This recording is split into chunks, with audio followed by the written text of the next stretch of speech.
प्यार को सीरियस लेते हैं सौ में से 90 को धोखा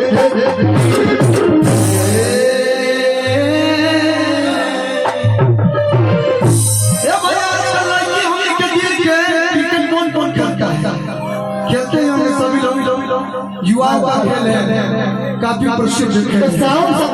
साउंड किसी के ऊपर गिर जाएगा ज्यादा नुकसान होगा प्लीज आप साउंड छोड़ दीजिए बस साउंड से दूर रहेंगे और कार्यक्रम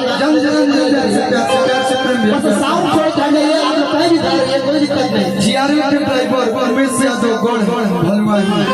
बहुत शांत बैठ जाइए क्योंकि आवाज भी नहीं जा पाएगा और किसी के ऊपर गिर जाएगा तो ज्यादा तकलीफ हो जाएगा साउंड के पास सभी भर जाएंगे मनीष जी का ट्यूट रहे थे बहुत अच्छा जीआरएफ के ड्राइवर उमेश यादव जी गौड़ भलवान बहुत अच्छा आज का लड़के हमें दिल के पास समझते रहे काली का मिली तो मिली नहीं तो नेक्स्ट तो ही का सामान खाना